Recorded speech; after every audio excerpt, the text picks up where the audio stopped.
Ahoy! You are listening to Tony Milazzo live and on board, and today's guest is Nicky Bernal. Hi, Tony. Thank you for bringing me on deck. Yeah, well, I'm glad you came today. We've been having fun so far. We were on the water. Yeah, we were on the water. It's a gorgeous day in Marina del Rey. Oh, it's just beautiful out here. We were just in the main channel, and we even stopped up at the yacht club. Got a little drink, and now we're ready to go. Yeah, we're ready for you. Okay. Well, I've been waiting to have Nicky. Nicky is a comic. Yes. She does some writing and some sketch work. Yes. And also voiceovers. Yes. Right? And she's a singer. Oh, I like singing. I sing in my comedy sets. It's what I do. Great. Yeah. Okay, so let's start off with, in case anybody wants to find you. Okay. We'll probably end the same way. I like it. Where can they find you? On my Twitter, they can just find me. I'm not ambiguous on my Twitter. It's just my first and last name, www.twitter.com/Nicky Bernal, NICKYBERNAL. My comedy fan page on my Facebook is actually Nicky, NICKYB Comedy. Oh, great. Yeah. Okay. Good. Well, now you know where to find her. Unless you're my real friend, then it's my first and last name. That's right. That's right. Okay, so let's start right from the beginning. Okay. So where were you born? I was born in Las Cruces, New Mexico. Okay. Yeah. Great. It's not like Mexico. It's attached to Texas. A lot of people will always ask me, what's the difference between Mexico and New Mexico? Duh. One's a state. Well, yeah, you'd assume that. But I tell people, well, New Mexicans are the newer versions of Mexicans. So we'll cook, but we won't clean, so we're not spick and span. That's funny. Okay, I like it. Yeah. At least you have an answer. I know, right? Most people think, yeah, New Mexico. They're like, is that part of Mexico? No. New Mexico? Is that the newer Mexico? I know. Well, it is the newer Mexico. No, my whole family's from there. Born and raised there, 3 generations. My parents actually went to the same high school I did even. Oh, wow. Yeah, my mom's 5th grade teacher was my 5th grade teacher. So what's New Mexico known for? Green chili. Really? Yeah. I love green chili. Yeah, that's where it comes from, Hatch Green Chili Festival. New Mexico already. Yeah, we have the Albuquerque Balloon Festival, and we have the Hatch Green Chili Festival. Oh, there you go. We're also the clean air state. So does the family still live back there? Yes, they do. Both my parents still live in New Mexico, and my brother plays baseball in Oklahoma at Oklahoma Panhandle. Oh, great. Yeah. Great. Who does he take after? I remember you said something about, did your dad used to play ball? Yeah, my dad played baseball at New Mexico State, and then he played for the foreign leagues in Juarez, Mexico. Yeah, and he also played minor league ball. So, yeah, he does take after my dad. My mom also played softball, but she was a big volleyball player, too. Great. Now, how about you entertaining? Who in the family entertains? Oh, that's my dad. He's a ham. He's not a comedian by any means, but he is just in normal everyday life. He's a comedian. Yeah. He gave us all the sports genes. I mean, I played softball at New Mexico State. That's where my, comedic career started, obviously. Mm-hmm. Straight girl with a bunch of lesbians, obviously. Never been scared of so many tacos in my entire life. So, yeah. Do you do any baseball humor, any baseball jokes or no? Yeah, I do a couple from when I played softball. I tell people that since I played second base, I got bad anxiety anytime a softball player would try to steal, because I'd be like, don't slide in with your fingers. Please come in feet first. You're bad. I'm just protective. I'm more protective of my vagina than my dad is. Well, wait a minute. He has a vagina? No, he's just a Hispanic father with a Hispanic wife begging for grandbabies. Oh, there you go. So I'm more protective of it than they are. They're like, you're 31. You're pretty much done at this point. We're giving up. So they really think you should have gave him some kids already, huh? Well, yeah. I mean, my parents had me when they were 22. They were, this is the other thing. My parents were high school sweethearts. They were first and last kisses at 14. Yeah, I know. That's so boring in LA. Everybody's like, you haven't lived. Yeah. So do you feel pressured? No, not as much as I used to. They, growing up, they always knew I was a little different. I was a little independent, a little bit more career driven. So they're not that concerned. And plus, I always tell them, I don't carry on the namesake. They need to be begging my brother. Right. Because he's the one that's going to carry on the last name, not me. Right. Unless I'm really LA, then I keep my own last name, right? Do you feel the biological clock ticking, or no, you don't care? I just subdue it with a lot of comedy and a lot of booze. Yeah, there you go. It just takes the battery right out of that biological clock. There you go. So it kind of takes a back seat. Your career is really important. That's what you're focused on? Right, very important. I mean, I gave up some pretty lucrative careers and salaries to come back to comedy. I was working for NASA out of college. I was still doing comedy off and on, but moved out to LA to work for Northrop Grumman. So pretty much gave up a 6-figure salary to do comedy because I wanted to be happy. Yeah, that's committed, that's for sure. You're like, you should be committed, one or the other. Right. By committed, a lot of people would say AKA stupid. Just kidding. Yeah. But yeah. Yeah, it's a tough business. No, I love it. I don't mind the struggle. And I used to tell anybody that interviewed me, the reason I do it is, if I can take any bad situation or awkward situation I've been in and turn it into something that people relate to and laugh and smile at least I can leave this earth knowing I've never had a bad day. Excellent. Yeah. Excellent. Yeah, that's how I feel. Always put a laugh and a smile on somebody's face. Yeah, so we're like the cheapest lemonade stand ever. We turn lemons into lemonade. There you go. There you go. So when did you come here from New Mexico? When exactly? I moved in 2007. 2007? Yeah. Okay, and that was to Northrop Grumman? Or? Yes. Okay, and that was the whole... So when did you decide comedy, or were you doing it before, or no? Yeah, I was, started when I was 19, but... I took a really big break when I decided I have my degree. I really need to make the family proud and, really bear down and get a job and try to carry on the family tradition of being smart and successful and, headstrong. Yeah. But the desk job wasn't for me. It never was. I was never happy. I was the type of person that if I had a desk job from 7 o'clock in the morning till 4 o'clock in the afternoon, by the time I was off work, I was already looking for other jobs to do. I was bartending, doing mixology, singing. I was working as a promo girl for Hooters in Houston when I had my job at NASA, coaching volleyball. So anything to make me happier than the desk job was making me. Right. Yeah. All the men out there listening right now are like, Hooters? I know. They're like, wait, just focus on the Hooters. Even though I don't really have big ones. I was like the anomaly of Hooters. I was like the cool tomboy chick. Yeah. Yeah. All the guys will remember from this show will be, she worked at Hooters she worked and then at became Hooters? a comedian. He's like, now they gotta come check out the comedy shows to see what the tits look like. There you go. Gotcha. There you go. Yeah, they eliminated the whole Northrop Grumman. That's just that. They're like, that's way too intelligent. It's that? like comedy. You can't be too intelligent unless you're Bill Burr. Yeah. Come on. Do you have to hide that? Because most guys don't like smart chicks, right? When or it's smarter than them. True, but when it's sports knowledge, because I love sports, then they don't mind it. Yeah. Because they don't mind a chick that'll stand toe to toe with them and knows what an actual balk is. So yeah. What is it? It's a pitching term. Come on. Do you know baseball at all? Balk. Oh, balk. Balk. Oh, you got to say it with the Boston accent. It's balk. No, New York. New York. Sorry. I was a Yankees fan growing up. Yeah? Yeah. Were you? Completely. I'm a Met fan now. Oh, you guys took Carlos Beltran from Houston.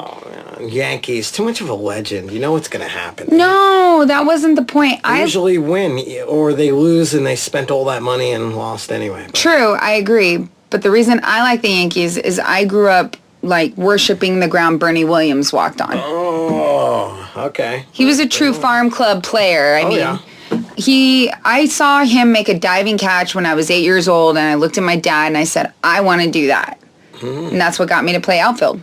I think I like that about you. Yeah. You're going to see a picture with the podcast. I know we're not video, but she is a beautiful, sexy young lady. Thank you. I'll take it. She is the last one you would expect to be playing ball, okay? Oh, shoot. If you saw my college softball picture, you'd be like, that is not Nikki. I was 160 pounds of just like straight muscle. No curves. Oh, yeah. They make you max lift and like protein whey shakes, creatine. You're almost petite now. Yeah. You're kind of petite. Yeah. Right? What do you say? I'm like a 2. I don't care. I'm like 120 some odd pounds. Yeah. Some odd. That means I care. Yeah. So what's next for you? What do you want to do? I know you're singing. You do comedy. Right. I met you at the LA Comedy Awards, yes. and you were fantastic. We had a great show. That was a great show. I had so much fun. And you've done some of the Rat Pack shows with I have. me, and you're a great comedian. You're a great singer. Thank you. Working on your sketches, doing your voiceovers. Yeah. If I was to say to you, where do you see yourself in, let's start with 2 years. 2 years. 2 years from now. Where do you see yourself? 2 years, hopefully, I want to get a pilot off the ground. I always saw myself as kind of like the next Tina Fey, but with more stand-up involved. I feel like stand-up is like air to me. I need it. Mm-hmm. I need it. I do. It brings so much positive energy in my life. But I have 2 sitcom pilots actually being pitched by CAA right now to ABC and CBS. Hopefully, by the second round, we'll get some feedback. I got 1 round of feedback. I'm doing the first round of edits. The first pilot that I got picked up to write, it wasn't my own. I got hired by an ESPN analyst that used to be a professional baseball player. We have the same talent manager, and they hired actually 4 writers to write their version of what they thought this story should be. Basically, he left professional baseball to raise a family, which is, it's not like it hasn't happened before. Right. And plus, it's not like he's struggling. He has money. He has a career. His wife's a lawyer. So instead of making it so ho-hum, they wanted to see what comedic writers would bring to the table. So, 4 different writers. We each wrote it from a different perspective. 1 writer wrote it from his. Actually, 2 writers wrote it from hers. And then I wrote it from the baby's perspective, the 1-year-old. That one's like the comedic commentary, the snark, kind of like a baseball announcer. Right. Yeah, because the fans at home are the only ones that hear the announcer. So she's basically calling the dad out on all his bullshit all the time. Right. But it's this cute little baby with a narrated voice. Right. So it's kind of cute. I like it. Yeah, and CAA liked it. The second pilot that I'm working on is my own. It's called, I can't give the name of the first one because it's not mine. But mine I can. It's called Will You. And it's based on a family of 4. Older brother, older sister, middle sister, younger sister. They're all married with kids, traditional family, except the middle one. The middle one's an assistant to a record producer. She wants to be in the music industry and sign artists. And they have a very wealthy, very snarky grandmother that has always made them go the direction she wanted, except that middle child. She wanted her career. She wanted, what she wanted and didn't get married, didn't have kids. Well, the grandmother dies and leaves them all $1 million, leaves the middle child 2, on the contingency that none of them get the money unless the middle child finally gets married and has a baby. Mm-hmm. So that's the conflict. Yeah. All her siblings are bugging her, trying to get her to, settle down because they all want their inheritance. And it will basically stay in trust until she's done and commits and gets a baby. I like it. Yeah. And both sound like they have an ensemble cast. Yeah. I always like that. Definitely. The first one's going to have a lot of neighbors and stuff involved, grandparents. But yeah, it's a good time. I always like writing. But I would love to release a comedy album, for singing. That would be awesome. Oh, yeah. Yeah. Yeah, she's a great singer. Look her stuff up. She's a great singer. Her Thank you. comedy stuff is really funny. I sang on the first West Side Comedy show that I did for you. Yeah. You did. Everybody loves the Mexican Disney princess song. Yeah. Yep. Yeah, great job. So 5 years from now, or 5 years from now. Yeah, 5 to 10 years from now, where would you like to? Hopefully I want to already have at least 2 or 3 sitcoms in the work with a writing team of comedians that I've brought on board, obviously. Mm-hmm. I would love to, bring my friends on board. I feel that's the most sincere form of comedy is you work with so many people that are so good to you and you love their writing styles and everybody's different. You don't want every sitcom to sound the same. Mm-hmm. You want different comedic voices. And the only way you can do that is bring on co-writers and assistant writers that are obviously in the industry too. Right. I think that's the best way to go about it. But I would love to have a series of sitcoms out. I don't know if I'm the type of person that would be the lead in a sitcom. Right. I don't know if I'm that person. I think I'd rather be a Tina Fey behind the wings, have my little cameos, and then maybe. Well, you are a character. I'll take so it. So you'd definitely be a great part of an ensemble cast. Thank you. Sure. I'd appreciate that. Yeah. I've done a little bit of on-camera work. I was telling you, I was just in a reality dating show that will be airing on We. I got begged by a friend that was a casting director to do this. She was like, oh, you're single, you're a comedian, you're a writer, you do voiceovers, you'd be perfect for this. They lied to me and told me it was about the pitfalls that industry people see dating in LA. So they brought me on board, boom, pun already with the podcast. But I was supposed to be in Palmdale for a series of shows I was getting paid to do. And they ended up double booking the venue. I had to cancel, so I ended up doing the dating show. And I got picked by the guy that I went on a date with. We did trapeze the first day. I had never done flying trapeze. That was scary as shit, by the way. It was horrible.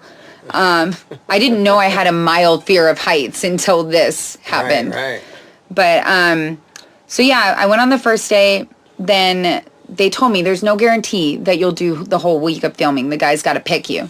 So he calls me that night and he was like, yeah, so would you like to continue going on dates this week? So I'm like, oh, great. Had to cancel a couple shows. The dude ends up being like a millionaire billionaire at the end of the show. Like, picks me, has lied to me the whole time. He's like, oh, yeah, so I haven't been completely honest with you. I'm actually a millionaire. And I'm just like, oh, God, I want to go home right now. And he was like, well, do you want to keep dating? And I'm just like, no, can I go home? You can make it work out? No. Not even for my sake? Not even for your sake. I'm pretty sure my mom was like, you didn't even like him a little? No, they expect you to just... I'm not gay, but I date him. Hey, I'll throw that out there. No, they expect you to, like, start a relationship just, like, right there. Like, the chemistry's going to be there. It wasn't, like, love at first sight. We're talking. We're still friends right now, but... You couldn't make it happen just for the show? I was like that small town girl that's like, no, you're a liar. I don't date liars. Our relationship started on a lie. I'm not like, oh yeah, sugar daddy, buy me some Christian Louboutins in a car and then we're all good. We'll call it even. No, I have morals and values. Oh my God. And my mom's going, why don't you dash those? Yeah, I agree with your mother. No, he was super nice about it afterwards. Because what's funny is not only him, I'm looking around at the whole cast like, you're all liars. You all lied to me. How could you? Yeah, I hate these shows. Oh, I'm serious. The assistant producer, we had become like really close, and I'm looking at her like, I don't like you no more. What show was this? What was the name? They're still naming it. They're still naming it. It is going to air on We TV. It'll be very embarrassing. Yeah, they're definitely renaming it after this show. So. Oh yeah, definitely. I'm giving them free marketing already. There you go. They're like, well, that's your own fault. You could have made $1 million. So when you're doing live shows, and I know you do a lot of live shows. Yes. Mostly in LA. I do travel some. Okay. Yeah. I've done a couple comedy tours. I did Michael Yo's Hot Mess comedy tour, and then I was on J. Chris Newberg's Bad Idea tour for a little stint. I go to Vegas every time that I get a chance. I've done the El Paso comic strip when I go home. I don't do a lot of college tours. I need to do more. That just takes scheduling and planning and time, because when you do a college tour, you want to at least go across the board and do a good 5-6, comics in a row and make the traveling route and make sure you have your budget planned out. Right. Because you're basically paying for it up front until those colleges, hand over a check. Yeah, I do a lot of West Coast and East Coast stuff. Really? But not in between. I want to do more of that. Oh, that would be awesome. I've still never been to New York, ever. No. Oh, we're going to have to get you to New York. Heck yeah. My cats are named Jeter and Tori. Oh. Only because Bernie and Williams are guy names. They're girl cats. All right. Well, you're going to have to do a New York show. I would love to. I want to do more across the country, so I've been looking around for RVs. Oh, and a couple of guys like Dwayne and Sean Halpin, they've all been asking too. I love Sean Halpin. Let me know if you're booking. I'm with you. Hell yeah, I'll be the third. Yeah, let's do it. Trip, right? Like 3 of us in an RV. Hell yeah. The country, doing our show. On board the RV. I love it. And we'll do the show. That's still live and on board, technically. It's live and on board an RV. Live and on board an RV. Yeah, National Lampoons. Just because we're not surrounded by water and sharks doesn't mean anything. You can be on board a strip club stage. Oh, really? As long as you're on top of something, you're on board, right? That's the next show. Live and on board will be at the jet strip or someplace. Even if you have a girl on top of you, she's still on board. Oh, something. Exactly. Right? You can use that. So if I'm on, that would be live and on board too. Right. So see, you can play that pun. We could twist this whole live and on board thing to anything. You can become the Punisher of live and on board. Let's not get into that. They'll have to change the whole rating. I know, right? Seriously. They went left. Did they go there? No. We're not. We're staying on board with you right now. And there we go. So do you like boats? What is it with you and boating? Have you boated before? I've been out a couple times. You know, I had some friends at Northrop Grumman that sailed. That they didn't own boats, but they rented them. I like boats though. I think coming from New Mexico, it's just an affinity because we don't have water around us. Right. So anytime I see a boat, it's like Christmas. I'm like, ooh, look at the pretty shiny thingy thing on water. Because you jumped right in. Yeah. We took the tender for Bellanote. We that took was the Zodiac, fun. and she jumped right in. She shoved us off. She untied. She tied us up. Oh, that doesn't sound right. But she tied us up when we got to the yacht club. Watch the rating. And you look like you've done it before. I learned things very, very quickly. My dad would always tell me, "Oh, Nick, you're just a jack of all trades, but a master of none." Yeah, I've heard that too. From jack of all trades, master of none. No, you know, the funny thing about me is I have photographic memory and audio memory. I'm really good at seeing things and seeing it once and then knowing right away. Yeah. So if I've watched someone like get on a boat or if I've watched someone tie up a boat or shove it off, then it just sticks and my body just remembers it. Good. Yeah, we took the Zodiac for a ride. We didn't go sailing. I am a sailor. We're on board a sailboat right now. Classic sailing yacht.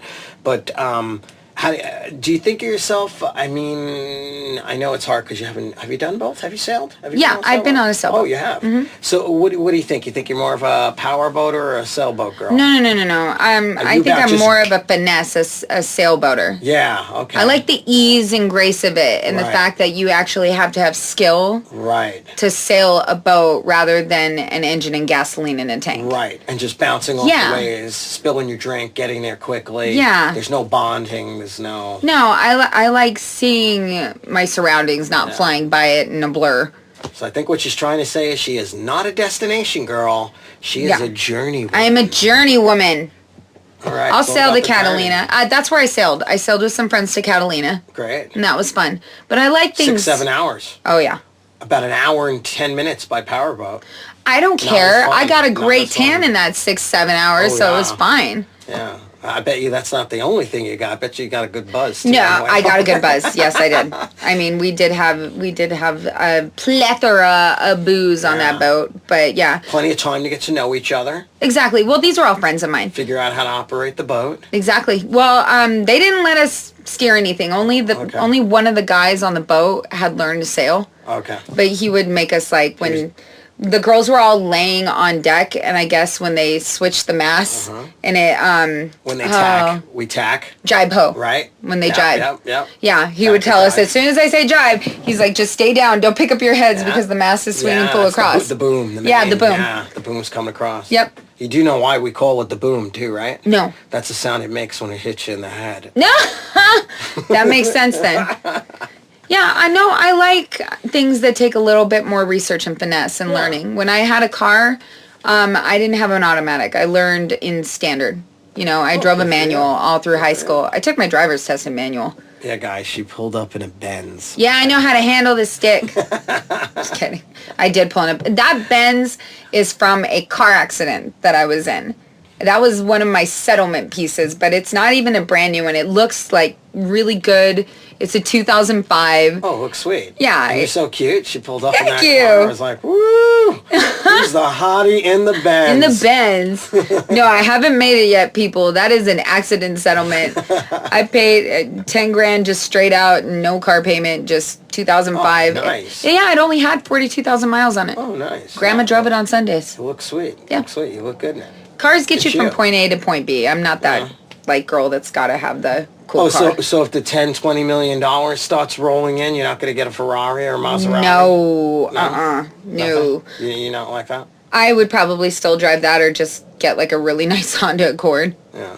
I don't know. Cars I feel are the worst investment because of their depreciation value. Yeah. You drive out, it's not worth it. Exactly. I don't even know if I'd buy a house with it. I'd probably like start a charity for comedy. Because like word on the street is you're really happening right now. The buzz is out. Oh, I love it. You're really happening. Things are exploding. It's what I hear. I'm just waiting for things to explode even more. Are you prepared? What are you going to do? Say a whole lot of money comes in right now. What are you going to do? The first thing I would honestly do is start a comedy charity for children to help them express themselves comedically. I think that would be a great way to give back and have headlining comedians come in and like meet with the kids. I think it would be good. And I don't see very many things like that. No, I don't either. Yeah, I support a lot of different charities. When I'm on stage, actually, I only wear jewelry if it's for a charity. Okay. Like the bracelets I'm wearing right now are Pura Vida bracelets. Yeah. They're all for charity. The necklace I have is for Make-A-Wish Foundation. Okay. I'm just that type of person. The kids are our future. Exactly. But we got to make sure they know good comedy and they're not actors trying out comedy. Oh, yeah. So I would rather start them out, the way most of us started way back when, in our teens and early 20s. And you had a love for comedy. You loved Carlin and Murphy and, all the original people. You loved Steve Martin, even if you liked Chappelle or, Which leads me to my next question. Okay. Which were your favorites and who inspired you? My inspiration growing up was Freddie Soto. He gave me my first mic in El Paso, Texas. Mm-hmm. When I was playing softball in New Mexico State, I was on scholarship. I couldn't risk anything. My parents weren't paying for school. We would get all these Cali girls that had mommy, daddy money and Oklahoma girls, and they could go party. But we were really close to the border of Juarez, Mexico. And actually, it's funny, my parents don't even know this story. I don't even think I've talked about it on my podcast yet. Well, they're going to know now. Yeah. It's funny because I was one of the first to have my car in high school. I had my driver's license at 15, had my learner's permit at 14, which is ridiculous nowadays. So when I was in college playing softball, I already had my car. All the girls would literally drive to Juarez, Mexico, and like walk across the border and go drink and drown for $10. And I was too scared shitless. I couldn't do it. So I would literally drop them off and then go to the comic strip and sit in the back in a little dress and heels, like trying to be inconspicuous because I wasn't 21. And so I did that for a couple weeks straight, probably 3 weeks straight. And Freddie was there and he was like, "Whose girlfriend are you?" And I was like, "Nobody's." And he was like, "Then why are you here? Like all the time. You're not drinking. I know you're not drinking because that is not a drink. It's Diet Coke. So what are you doing?" And I was just like, "All my girlfriends are in Juarez, Mexico. I'm just waiting to pick them up. Please don't tell them I'm not 21. I just want to sit in the back. I really like comedy." And they let me try it. I had no... How'd you do? I did okay. I talked about the softball stuff. That softball joke is actually the first joke I ever did. Oh, great. Yeah. Great. And people laughed? Or? They did laugh. Oh, so you said I got to do more of this? I got the itch. It was like an STD you couldn't get rid of. Yeah. Bit by the bug. It just burned inside and you wanted more. Yeah. But yeah, no, Freddie taught me how to do really respectful, family-orientated comedy about Mexicans without being disrespectful. How long ago was that? I was 19, 18, so... Well, wait, you want me to tell people my age? Jesus. I almost got it out of her. That was 18, so that was 13 years ago. I am 31 years old. Oh, you are 31? Yes, I am 31. I wasn't going to ask you. No, I don't mind telling. Yeah. I don't care. Yeah, that's good. I really don't care. I also like Jim Gaffigan. I think he's funny. And Louis C.K., of course, everybody loves Louis C.K. Right. But the reason I liked Jim Gaffigan is because he created something that was so different in comedy, which was saying the audience's thoughts when he would tell a joke. Like, he would tell a joke and be like, "This guy's really pale. He does a lot of jokes about cake." So I had never seen that before. Right. I mean, I grew up in college. Dane was like the big thing. Dane Cook, right, everybody. Yeah. All the girls loved Dane Cook because he was the tall, hot white boy of comedy. Mm-hmm. But yeah. Yeah, I also liked D.O. Hewley. He was really good from Kings of Comedy. Oh, right. So yeah. I have a lot of inspirations. My dad's an inspiration. He was just the biggest ham when I was growing up. My favorite story about my dad is when I was, I would say 7 or 8 years old. He used to drive this old Mazda pickup truck. And I would get in the truck and he would put on my seatbelt and then not put on his. So I'd look at him and be like, Dad, you gotta put your seatbelt on. You gotta be safe. And he'd be like, oh, no, Mija, it's fine. When you're 18 and you have your driver's license and you're driving a truck, you don't have to put your seatbelt on. He would just like fib to me, so I would shut up. Right. And I believed it. Because as a kid, you think, oh, your parents aren't going to lie to you. I mean, those are your parents, you know. You believe anything they say. Yeah. So I was 19 driving in Las Cruces, New Mexico, the same pickup truck because my dad given it to me when I was in high school. I get pulled over by a cop, and he's like, do you know why I pulled you over? And I was like, no, I wasn't speeding. And he goes, you're not wearing your seatbelt. And I was like, oh, no, I'm fine. I show my license, and I'm like, I'm 19 years old. I'm way over 18. It's cool. And he looks at me like, what did you just say? And I was like, oh, I don't have to wear my seatbelt because I'm over 18. And he literally wanted to just, like, take my license away from me. He's like, what freaking driver's ed course did you take? Because I literally, I was just going in the back of my head like, that son of a, he lied. Should have given him his license plate number and license. Well, no, I came home, like, really pissed off. And I was like, I got a ticket today for not wearing my seatbelt. He was like, why weren't you wearing your seatbelt? I was like, because you told me I didn't have to if I was 18 driving a truck. And he starts like laughing his ass off. And he was like, well, you're the pendeja that believed me, so it's your fault. So, yeah, I was the gullible child, apparently. Mm-hmm. Are you still pretty gullible? Could people pull the wool over your eyes? No, not anymore. Once you move to LA, you better not be gullible. Yeah, you've awoken, you're on to everything going on and what's happening? Yeah, I've had a lot of street smarts over the years. Oh, good for you. All those comedy songs are just street smarts. Okay, I'll try not to pull any jokes on you or pranks or mess with you. We'll see who catches who first. It'll be like an ongoing war. Our onboard war. We're like pirates. Yeah, that's fun. Okay, let me ask you a question. We're going to go in a few minutes, but... Sure. And I'll close with a song for you. Yeah, great. Oh, we'd love that. You'll sing for us? Yeah, I'll sing for you. Great. Okay, what would you tell somebody young about either life or going into entertainment or anything they're going to do with their future? Is there any advice or anything you want to leave anybody with? Any words of wisdom or something? Sure. From comedy standpoint, I would say that don't go into comedy if you just want to act, and you think that's going to be the end all be all.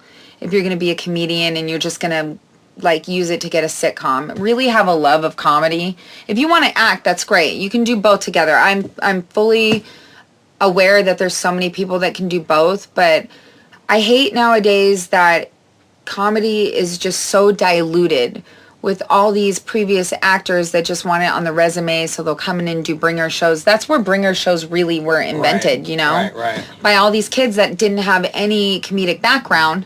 Right. And any... Bringer shows meaning they tell you bring your friends and you can have some stage time and...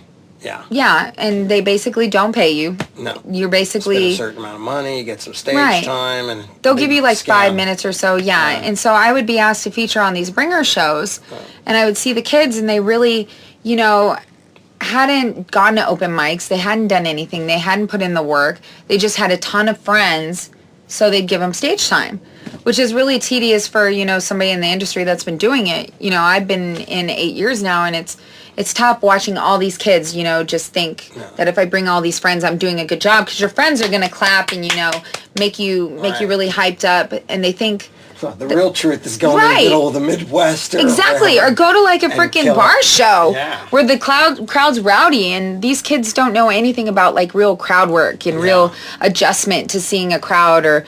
Like, they'll bail out of their sets if they get scared. Yeah. One thing I was taught really early in life was... if you're struggling in a set, I don't see people on their cell phones. I don't see people talking to other people. All I see are the people that are focusing on me. So if there's any lows in my set, I just pick the one person with the most infectious laugh in the crowd, and I do comedy to them. Right. Because laughs are contagious. So laughs build. It's just the old school form of comedy. Right. And I would tell them, don't get discouraged if it doesn't happen within the first month or 2 months. I mean, we've all been working like 8 years, 10 years. I know people that have still been in the game 20 years. Right. And they're still trying to figure it out. Yeah. But I would also say, build a team of people that you work with and you trust.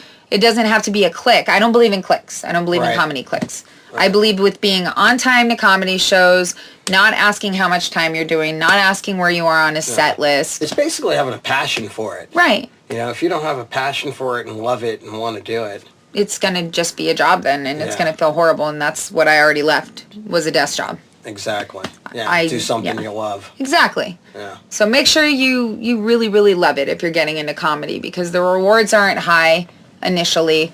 You're not going to get discovered and then just make it right away. Maybe from a TV show. I mean, Last Comic Standing's gone. I heard they're bringing it back. There are always those instances where it could happen, but just don't bank on it and be ready to put in the work if you love it. It's a lot of work. Yes, it is. You know, I know. Very rewarding, though. Making people laugh, healing. There's nothing greater than getting those applause breaks and getting those laughs. Yeah. And seeing a person in the crowd go, oh my God, like I've totally been there too. Yeah. You just made them feel like they're not the only idiot out there. And now this lady, Nicky Bernal, is also a Renaissance lady. You like that word? Renaissance, I like it. Lady. Yeah. I'm always impressed with somebody who can do voiceovers, act, sing, write, comedy. That's a Renaissance person. You earn that title, especially here on my show. I feel like I've been knighted. Yeah. On a boat. You are right. Yeah, knighted on the boat. Damn. I'm like a pirate. I'm totally a pirate right now. She's a pirate. Nice. Yeah, and she's not a wench. She's not a wench. I'm not a wench, no. This is a pirate. I'm a pirate. She's a pirate. I'm like Keira Knightley on Pirates of the Caribbean. Okay. Not just a wench. We're going to have to go. Before we go, you said you are going to leave us with a song? Sure. I mean, since we're on a boat, I'll do my Little Mermaid song. Ooh. Yeah. Since Walt Disney hasn't given us a Mexican Disney princess, I tell the crowds now that I'm just going to assume it's Ariel, since she swam to shore and couldn't speak the language. So then we'll just change the words to her main theme song in Little Mermaid. Instead, she'll swim to shore and be like, I want to be where the gringos are. I want to swim across the Rio Grande. Have a card of my own. What's that color again? Green. Up where there's jobs and they don't run from Pancho Villa holding a gun. Where water's not free, but it won't give me a big dysentery. The moral of that Disney movie is don't drink the water when you go to Tijuana. All right. All right. I love it. Well, thank you, Tony, for having me much, sweetie. here. Tell everybody once again where they can find you. They can find me on my Facebook fan page and Nicky B Comedy, and on Twitter just by my name, Nicky Bernal, NickeyBernal. I'm actually featuring at the Comedy Store on the 20th for Jay London. Oh, right. Yeah, that's so exciting to me. I'm really excited about it. Love the Comedy Store. That's I where do I got too. my start. Oh yeah. Place. You guys are legends at the Comedy Store. You guys are what we look up to. So I literally. Like Tony who? No. I'm always honored to do anything, and I'm so honored to be part of the Rat Pack. I love my Rat Pack. Oh, you're peeps. welcome. She's been doing the Rat Pack shows with us, and you'll see and hear more about that. Thank you so much. Well, thank you so much for coming today, Nicky. Will you come back and we'll actually do the next show on the water? I am, Captain. Shoot. Heck yeah. Heck yeah. Because we were on the water today, but it was a little windy. We didn't bring the recording equipment, and we're doing it on the boat after at the dock here. Next time, we're going to sail, maybe to Catalina, and we'll take I love it. We'll shove off. We'll do the show? Yes. I like it. High five. High five. Okay. I like it. Love this, Nicky Bernal. Thank you so much for coming today. Thanks, you, guys. All our listeners. Thank you for subscribing, sharing this with your friends. Thank you for your comments, your ratings. Please keep it up. iTunes says it's one of the fastest growing podcasts on iTunes. Thank you, all our listeners. Keep tuning in. Tune back soon. Catch me, Tony Milazzo, on Twitter, Tony Milazzo Live, Facebook, Tony Milazzo Entertainer, TonyMilazzo.com. Thank you so much for listening. Everyone, take care. Until next time, ahoy. You've been listening to Tony Milazzo Live and On Board. Bye-bye.